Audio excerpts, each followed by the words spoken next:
Welcome once again on the BCHS Bear Network to the Zach Carpenter Coaches Show. Again, as we move into the early part of the season, these programs are produced here at the studios H12 at Bradley Central by Mr. Shroy's broadcast class. We really appreciate all their help each week. They're available on YouTube and Facebook. Just look for the BCHS Bear Network and you can view all of our programs there. Well, Coach, got 4 games on your belt now as your tenure here at Bradley Central High School. What have you sort of figured out in those first 4 games? That we need to take care of the ball. Take care of the ball. Stop the turnovers, right? Stop the turnovers. If we can start taking care of the ball, cut down on turnovers, empty possessions, we'll be just fine. Empty possession. Boy, you hear that term. That's a no-no there. Before we get too far, introduce your guest you brought with you here today, if we don't know the guy. We got senior big man, footballer and basketballer Carter Howard with us today. And baseballer, yeah. And baseball, that's right. A multi-sport athlete there. Well, Carter, welcome to our program again. You've been on with football before. How are you feeling about the season so far? I'm feeling good. Our record's not too good, but the things that has made us lose, we can definitely fix and it's early. On. Yeah, it's early there. Have you gotten your so-called basketball legs back on you from the football transition yet? Not yet. I'm getting there, making progress, but no, not yet.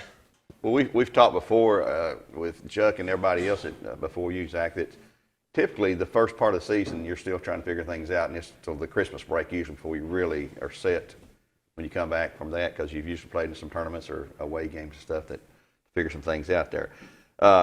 You got 1 game this week, so you've had a little bit of a layoff. The last time we played was the Saturday games up there. Yep, that was we played McMinn Central at home. Oh, that's right, that Monday. Monday before Thanksgiving. Yeah, McMinn Central there. Does that 11-day layoff or so, whatever it is, have any effect on how you do? Does it give you more time to practice, I guess? But I think it's been good for us. You know, when the guys that were playing football came back, we had 3 practices, and then we played. Yeah. Had a day in between, then played 2 games, had a day in between, then played another game. So I think it's been good to have everybody out there practicing, getting a better feel for playing with each other and being able to go up and down. Well, one thing I've noticed in every game, and I've seen them all, is that you play a lot of people, and you play a lot of people early. Is that something you plan on doing throughout the season, or will you settle down more on a 7 or 8 man core, or? I think it's a feel that you have for the game, the flow of the game. If guys are tired and they need a break, then get fresh bodies. I think it's great to have fresh bodies to be able to run guys out there at them. Well, you certainly got a lot of those, and this is probably one of the very tallest teams that Bradley's had in a long time that I can recall anyway. You got 6'5" guy here, you got Jackson Area 6'7", you got several guys 6'3", 6'4", 6'5" in that line. So you can. We talked earlier. You said that can be a advantage for you when you mismatch against the other team, but it can also be a disadvantage. They do. You know, we have to match up with them, and at times it can be harder for some of the big guys to stay with the guards if teams go small, but at the same time on the other end they got to match up with us as well. When you're playing defense, what do you prefer on defense? I know Chuck, he just hated to go zone. He had to sometimes, but do you prefer to play, is that game situation determines what you're going to do again, or the opponent? It is. You know, it's scouting report based, but I'm a man guy. I like to play man to man. I'm a believer in it, and we started working on some zone stuff, and we will use it if we have to, but I prefer to play man.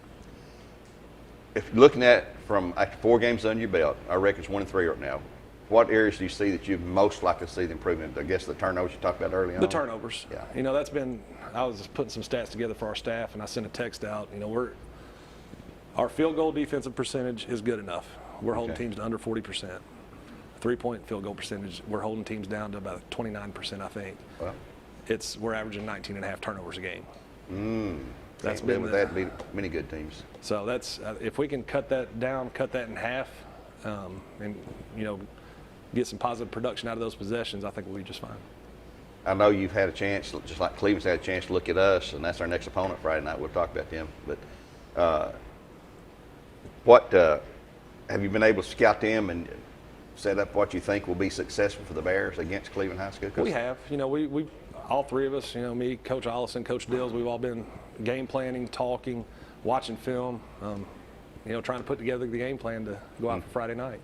Well, I got a chance to interview Coach Allison on our last broadcast there, and he seemed like a very knowledgeable guy when it comes to basketball. And I see him during the game. He is just like your right-hand man, which is what he is, but he is very involved. Sometimes assistant coaches feel like, hey, he's the head coach. I don't want to, get in here and mess things up. But he seems like he is really ready to get in there, eager to. He is, and that's what I want anybody that's an assistant on this staff is you're preparing yourself to become a head coach. Right. And I want your input. I want you to be involved. If you have suggestions, bring them to me. May not always use them, but definitely love the input. And he may see something I don't see, and we like bouncing ideas off each other.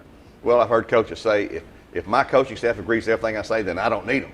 Yes. Because obviously I know it all. I need somebody who will stand up and say, no, let's try this because I don't think what you're wanting to do is going to work. So it makes sense to have somebody that will come back at you and say, hey, let's try something a little different here. Absolutely. Yeah, I never was that way when I was an assistant. I wasn't a yes man. If I had an idea, I was going to bring it up. If I saw something, I brought it up, and that's what I want out of my guys. Mm-hmm. Well, Carter, this will be another go-around for you against Cleveland High School. You've been pretty successful against them in the football field. Matter of fact, you won all 4 games against them. Coming into Friday night's game, it's going to always be a full house. It's going to be emotional.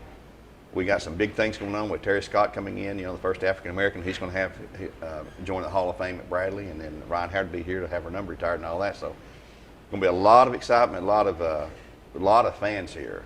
There always are, no matter what's going on in the Bradley Cleveland game. But how do you guys look at the Cleveland game? Last year, they got us last year. The year before that, we broke their unbeaten streak in the district tournament there, in the championship of the district, I guess it was. Yeah, we definitely know that it's going to be an intense game, and we got to control our emotions. And I'd like to.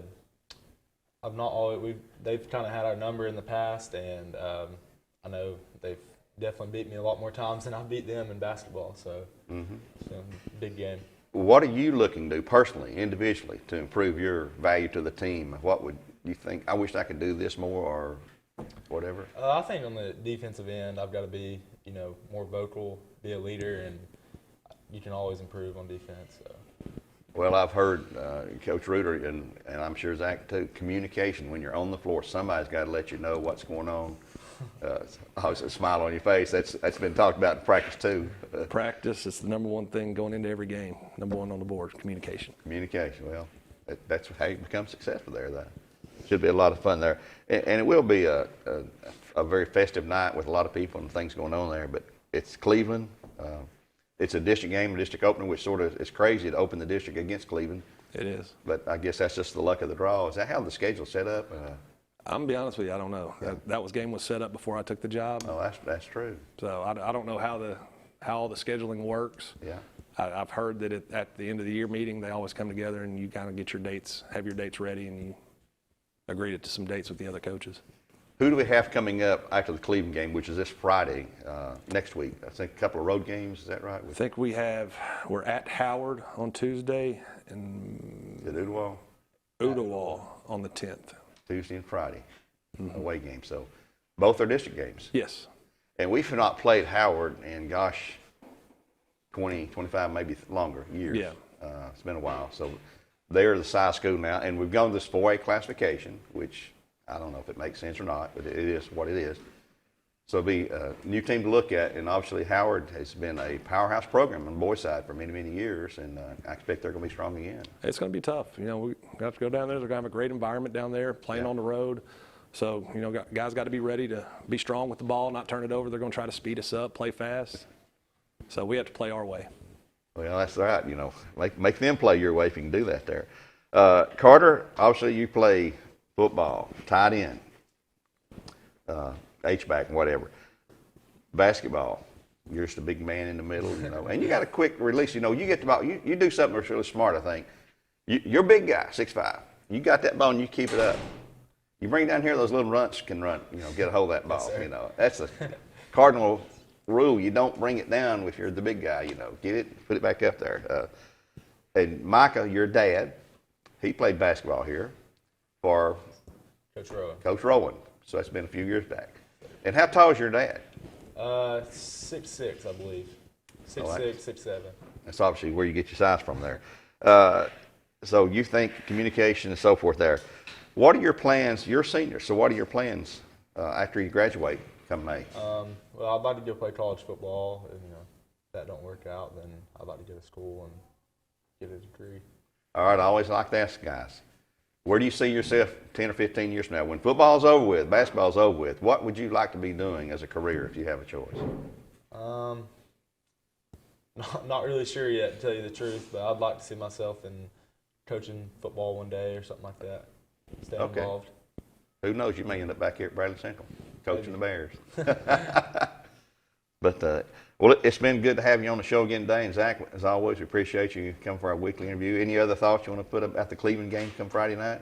You know, everybody come out, support the Bears. We're looking for a packed house this week and a lot of energy. Oh, I'm sure there'll be a lot of energy there. It'll be crazy. And, folks, that starts at 3:30 now with the girls' JV, followed by the boys' JV. We can get Coach Dills on here one of these days and interview him, too. And then the girls' varsity is scheduled for 6 o'clock tip-off with the boys' varsity 7:30. That will be on Mix 104.1. It'll also be streamed. Bradley Central will stream that on the Bear Network. You can view that live on YouTube and Facebook. Just look at the BCHS Bear Network. Coach Roy and his staff will be out there providing all the video with that, along with our radio audio there. So enjoy that. Once again, thanks, Mr. Schroyer. Thanks to the students here in this broadcast studio for helping us put this thing together. Thanks, Coach Carpenter. Thanks, Carter Howard. Until next week, we'll see you then. Just God bless and go Bears.